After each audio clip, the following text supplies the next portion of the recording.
The empty-looking walls of the carriage were hiding many heads. The inspector said he'd found them and ordered the stowaways to come out. But when a little girl opened the door and stepped out, they faced a hail of bullets. Inside the carriage, not one escapee survived, all were killed. Only Xiao Mei, hiding above, escaped the massacre. In this future, Spain faced resource shortages. Only the wealthy had enough to live. The poor starved, especially women and children. They could barely survive. So Ah Wei took his pregnant wife and spent all they had to escape. He gave his last bit of gold to the smugglers, but to his shock, he and his wife were put in separate containers. His wife Xiao Mei's container was discovered and almost everyone inside died. Afterward, his wife texted him crying and urging him to hide, but she got no response and found her container already loaded onto a ship. Thinking she was safe, she didn't expect that night a storm would hit. The massive cargo ship swayed in the rough waves. Moments later, containers were thrown into the sea. Xiao Mei's container was among them. The next day, Xiao Mei woke up groggily, only to find her container was flooded and floating on the open sea. Surrounded by endless water, just then she heard intense screams. She quickly peered outside through a hole. Her husband's container was sinking. Inside were screams and cries for help. Xiao Mei was also calling her husband, Ah Wei's name, but the sinking container ignored their pleas. It soon sank due to the weight of many people. Before long, it sank to the bottom. Xiao Mei dialed her husband's number, but it wouldn't connect. From day to night, it was still voicemail. As Xiao Mei took out a knife to end her life to join her husband, the baby in her womb suddenly kicked. It seemed to say not to give up, reminding her she still had someone. With this reminder, Xiao Mei let go of her thoughts of suicide. Exhausted, she fell asleep. However, when the cold water woke her, she found her container was sinking quickly. Before long, the container was filled with water and submerged Xiao Mei. Fortunately, it was just a nightmare, but she realized the water in the container needed to be removed quickly. Soon, while clearing the cargo, she found some food containers. She removed the seals and plugged the leaks. This temporarily fixed the leaks. Then she used a hose to drain excess water. This bought her more time. At that moment, she got a call from her husband. It turned out he was not in that container. After the smuggler took his money, they dumped him by the roadside. But when he learned Xiao Mei was trapped in the container now, drifting at sea, he urged Xiao Mei to survive, promising to find a way to save her. But when night fell, the storm returned. This time, Xiao Mei faced more than just the storm because she realized she was about to give birth. Bad timing. A terrible place brought a shock. Inside a shaking container, Xiao Mei undressed in the storm, giving birth in the sea to ease the pain, amid the thunder and her cries. A new life was born, but Xiao Mei found her newborn daughter was silent. Nervously, she patted and massaged her back to stimulate her. Soon, her daughter cried out. The new life brought energy to the container, but now they needed to survive in this desolate and food-scarce ocean. That was the key. The woman was just smuggling, but didn't expect to wake up to find herself drifting on the vast ocean before she could react. On the other side, smugglers cried out as they sank, but in this deadly ocean, Xiao Mei hadn't even thought about survival. Just one night passed, and she welcomed a daughter. Now one mouth became two, though one was breastfeeding. But Xiao Mei, even dividing one flatbread for days, wouldn't last long. And with the container dark and damp without sunlight, it was easy to get sick. So Xiao Mei found a drill, planning to make holes in the ceiling. Opening a hatch after a day's work, he broke the drill. The skylight was still closed and his phone was broken in the storm. Frustrated, Xiao Mei lifted nearby items and smashed them to vent. Then she found a Swiss Army knife. So she used the knife to keep opening the skylight.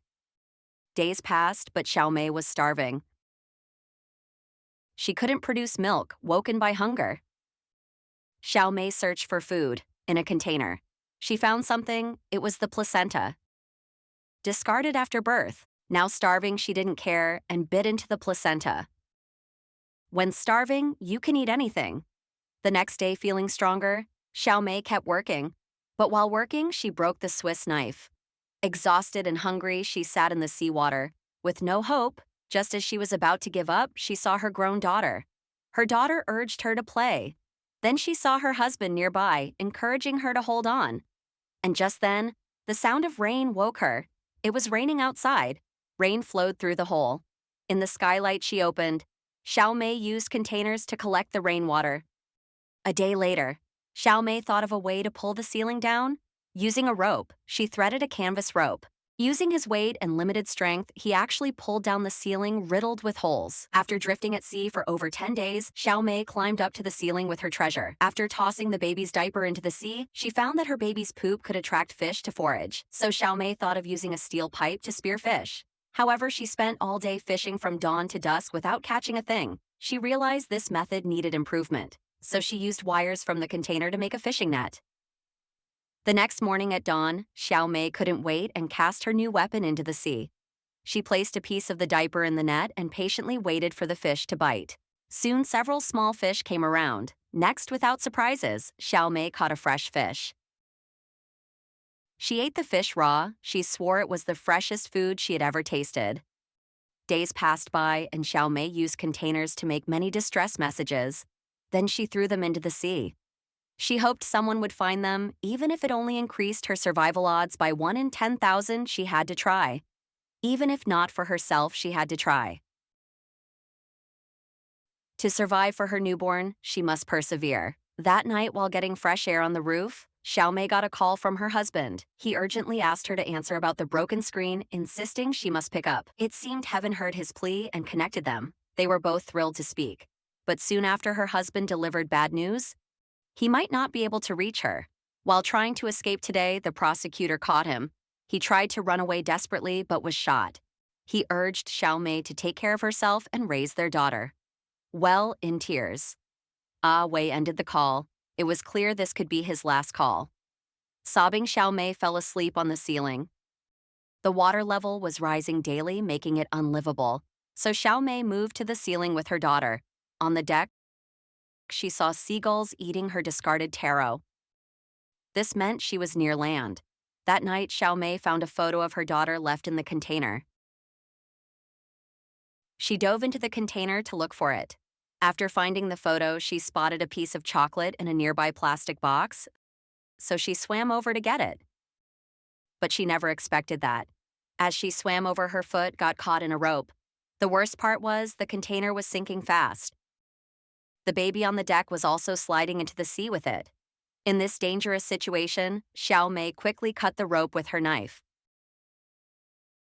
Then she swam to the surface. But once there, she searched for her daughter. The sea was rough and misty, and she couldn't see her at all. As Xiao Mei called out her daughter's name, a whale swam beneath her. The whale didn't harm her. Instead, it swam past the baby, excitedly spraying water, soaking the baby. With that splash, the startled baby cried. After hearing the cries, Xiao Mei swam towards it. The whale was a guardian angel protecting the baby. Though they survived without the container, how long could they last? Days passed and Xiao Mei, exhausted, threw fish heads from the box to attract seagulls. She hoped someone would see the flock of seagulls and find them. Indeed, heaven rewards the diligent. A fisherman spotted them while fishing. As they approached, lifting the baby's small boat onto the fishing vessel, they discovered a baby inside the boat, and this baby adrift at sea for days, miraculously alive. The fisherman followed the rope from the small boat to its other end, tied to the mother. When the fisherman pulled Xiao Mei onto the boat, she had stopped breathing, but the kind fisherman didn't give up and performed CPR. But after some artificial respiration, Xiao Mei still hadn't revived. Just as the fisherman was about to give up, he heard the baby cry. The cries seemed to urge her not to quit. So, with the woman's continued efforts, Xiao Mei finally expelled the seawater and began breathing again. This film starts with the massacre of many illegal immigrants. Then it shifts to the tense fight for survival at sea. In the end, Xiao Mei almost gives her life to save her child.